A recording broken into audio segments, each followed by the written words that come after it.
On its face, Blade Runner has a simple premise. A human cop is sent to destroy android replicants whose super strength and intelligence are a threat to humanity.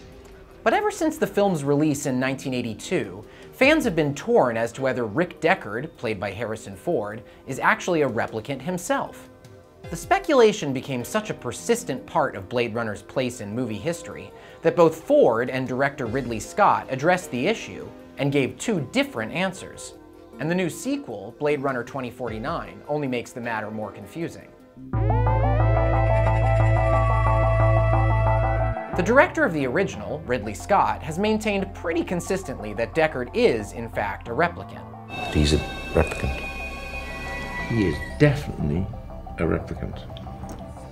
But star Harrison Ford has stated in magazine interviews that he considered Deckard to be human, though he does like to have fun with the controversy. I felt that it was important for the audience to have a human representation on screen that they could identify with.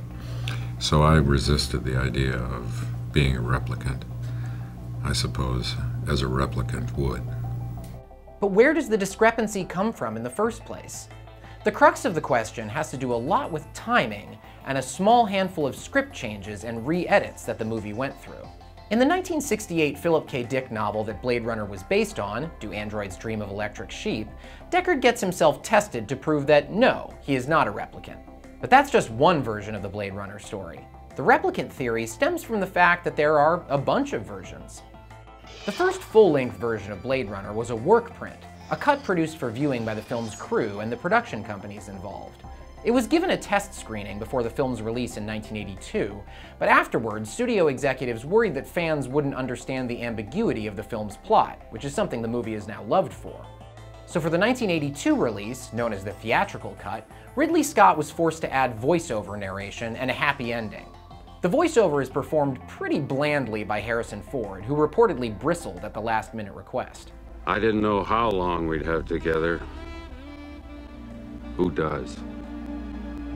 There are two other main versions in existence. In 1992, the director's cut was released, which removed the narration and the happy ending, something Ridley Scott had always wanted, which brought it closer to the original test print, and added a flashback scene for Deckard. More on that in a minute.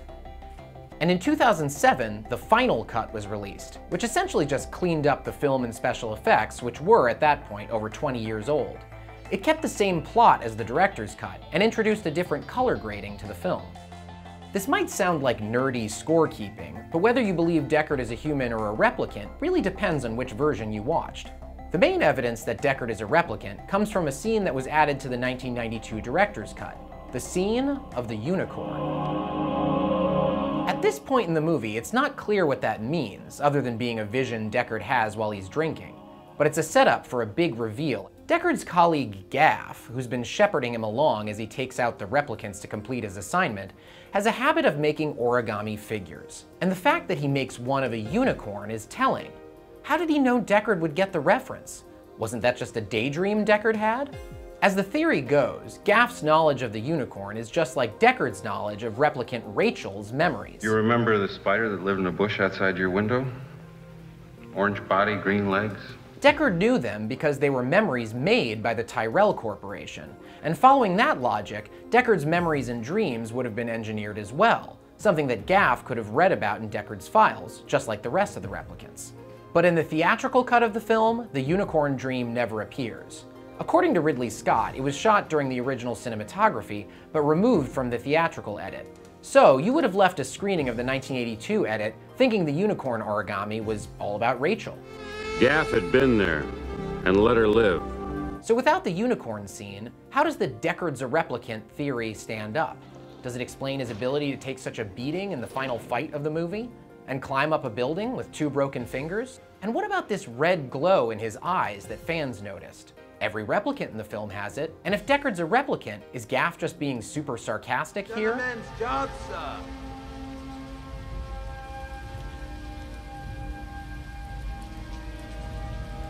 I guess you're through, huh? In Blade Runner 2049, there's new evidence that suggests Deckard might be an artificial humanoid. In the original, we're told that top-of-the-line Nexus 6 replicants only live for about 4 years, But in 2049, we learned that there were Nexus 8 replicants that had unlimited lifespans. That would explain why Deckard was able to age into middle-aged Harrison Ford. While talking about the late Rachel, replicant designer Neander Wallace specifically accuses Deckard of being, quote, designed to do nothing short of fall for her right then and there. We also see Deckard living in an extremely inhospitable nuclear wasteland and seeming totally fine, which suggests superhuman resilience. And there's also the fact that the main character of the film, Ryan Gosling's Kay, is both a Blade Runner and a replicant, suggesting a possible narrative parallel. But in both the original and the sequel, the case for Deckard being a human is almost equally strong. Would the police department hire a replicant to kill its own kind? Could they trust him to do it? And that would mean the police and the Tyrell Corporation would be partnered up to kill the same replicants the Tyrell Corporation produces. And why would you build a replicant that hates his job like Deckard does? Oh, and those eyes, the red eyes? Harrison Ford owned up to the fact that he missed his mark and got in the way of Sean Young, who played Rachel. In 2049, Wallace doesn't outright say that Deckard is a replicant. He merely suggests it and ponders out loud whether it was, quote, love or mathematics that brought Deckard and Rachel together. Deckard mentions that he and Rachel were being, quote, hunted, but that could mean it was because they were replicants or because they were just an illicit human-replicant couple. But maybe it doesn't even matter if the films ever resolve the ambiguity, because the ambiguity is the point. Josh Willey does research on fan theories and revisions of classic films, including Blade Runner, and his colleague John C. Tibbets interviewed the cast in 1982, just before the film was released. The question at the outset of these interviews was already there. That great penultimate scene in the battle, the fight between Deckard and Batty. Who's the real human there? I mean, it's Batty that saves Deckard. It's a gesture of humanity there. He's the one that's really thinking things through, not Deckard.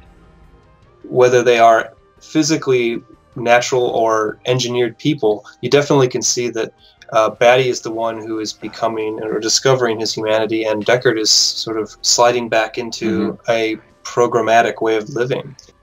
That tension should make us think about our own identity. When viewers ask the question, aren't they really asking that same question of themselves? I mean, how could we wonder about his humanity without going, wait a minute, this is me too? I embrace the ambiguity of it. I like the fact that it's not important whether he is or isn't a replicant. What's important is that you're questioning, and there's a character that's questioning what he is. And though Harrison Ford's early disagreement with Ridley Scott helped create the debate over whether Deckard was or wasn't a replicant, even he seemed to embrace the ambiguity instead of settling the issue once and for all in public appearances promoting Blade Runner 2049. It doesn't matter what I think. Okay. That's another